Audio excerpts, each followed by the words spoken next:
دیکھیے، احادیث کی جو 6 کتابیں معتبر کتابیں صحاح ستہ کہلاتی ہیں، ان میں بخاری، مسلم، ابو داؤد، ترمذی، نسائی، ابن ماجہ، موطا امام مالک، یہ کتابیں شامل ہیں۔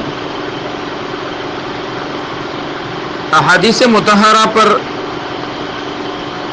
ایک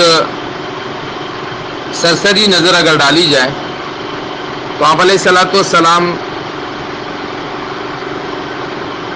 نے نبوت ملنے کے بعد جو کچھ بھی کیا، جو لمحہ بھی گزارا، صحابہ کرام رضوان اللہ اجمعین نے اسے اپنے پاس محفوظ کر لیا۔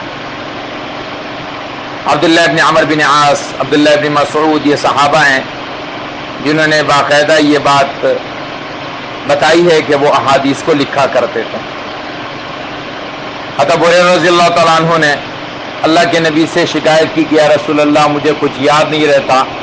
آپ علیہ الصلوۃ والسلام نے انہیں چادر پھیلانے کا حکم دیا اور پھر اسے سینے سے چمٹانے کا حکم دیا۔ کہتے ہیں اس کے بعد میں کوئی بات بھولا نہیں۔ تو صحابہ رضوان اللہ اجمعین آپ علیہ الصلوۃ والسلام کی زندگی کے ایک ایک عمل کی ٹو میں رہتے تھے،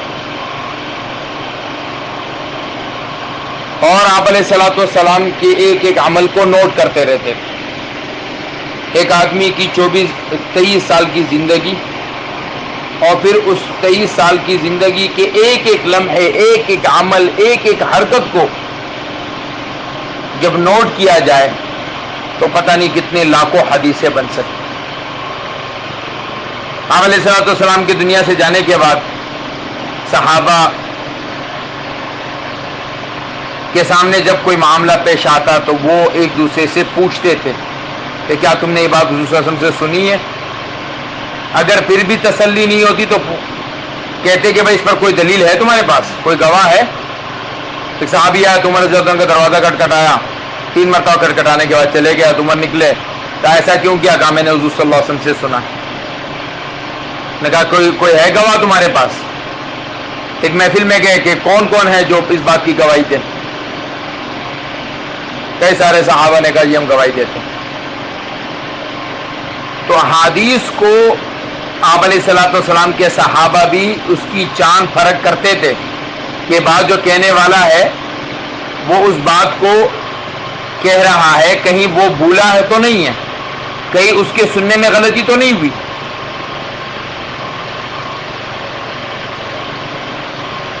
اور اگر کوئی بات ایسی آتی تھی کہ جو ان کی کو لگتا کہ یہ بات ایسی نہیں ہے تو وہ اس کو انکار کرتے۔ جیسے ایک صحابیہ نے یہ روایت نقل کی ہے کہ آپ علیہ السلام نے فرمایا کہ اگر مرد اپنے عضو کو ہاتھ لگا لے تو اس کا وضو ٹوٹ جاتا ہے، اور راویہ اس کی عورت ہے۔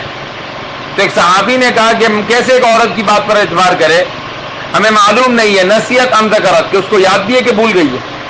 اس بات کو قبول نہیں کیا گیا کہ بھئی اگر کوئی مرد اپنے عضو کو ہاتھ لگا لے تو وضو ٹوٹ جاتا ہے۔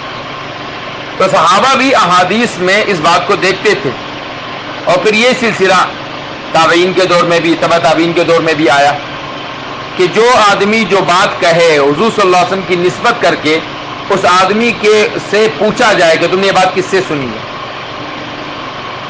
صحابی ہے، بات ختم۔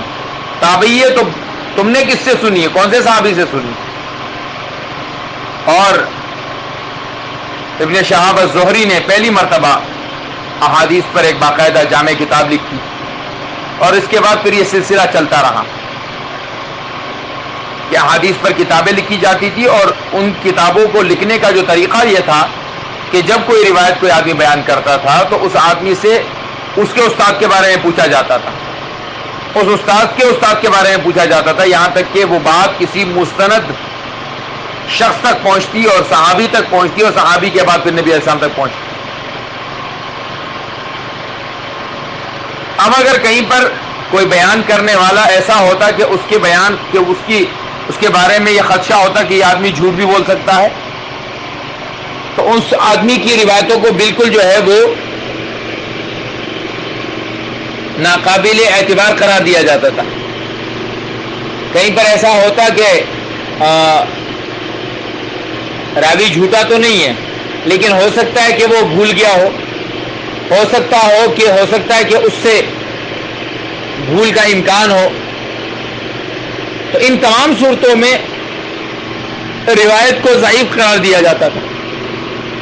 لیکن اگر راوی مضبوط ہوتا، راوی کا استاد بھی مضبوط شخص ہوتا، حفظ کے اعتبار سے بھی، دین کے اعتبار سے بھی، تقوی کے اعتبار سے بھی، یاد رکھنے کے اعتبار سے بھی، تو پھر اس روایت کو صحیح قرار دیا جاتا. امام بخاری رحمہ اللہ نے اپنے ہاں یہ ایک قاعدہ بیان لیا کہ میرے ہاں وہ راوی قابل قبول ہے جو حفظ یعنی جس کو یاد رکھنے کا، جس کا حافظہ بھی بڑا تیز ہو، تقوی بھی بہت اعلیٰ ہو، علم بھی بہت اچھا ہو. امام مسلم رحمہ اللہ نے بھی وہی شرط مقرر کر لی، تھوڑی سی اس میں نرمی کی. امام داؤد نے اس سے تھوڑی سی نرمی کی. حضرت امام ترمذی رحمہ اللہ نے اس سے تھوڑی سی نرمی کی. امام نسائی رحمہ اللہ نے اس سے تھوڑی سی نرمی کی.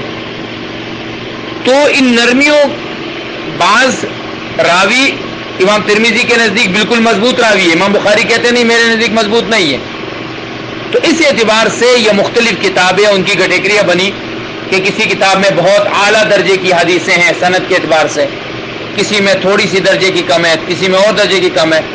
بعض کتابیں ایسی ہیں جس میں ساری روایتیں موجود ہیں. تو اس اعتبار سے کتابیں موجود ہیں، ہزاروں کی تعداد میں، لاکھوں احادیث ہیں. صحیح ستہ میں وہ احادیث ہیں کہ جس پر مجموعی طور پر امت کا اتفاق ہے کہ ان کے اندر کی اکثر حدیثیں 90% حدیثیں ان میں صحیح ہے، اور اس پر امت کا اتفاق ہے سوائے رافضیوں کے. جو شیعہ رافضی ہیں وہ ان کتابوں کو نہیں مانتے، باقی پوری امت اتفاقی طور پہ ان کتابوں کو مانتی. ان کے نیچے کی جو کتابیں ہیں ان میں ضعیف بھی ہیں، کمزور بھی ہیں، صحیح بھی ہے، حسن بھی ہے. ان بعض کتابوں کو بعض امت کے حصے مانتے ہیں، بعض نہیں مانتے ہیں.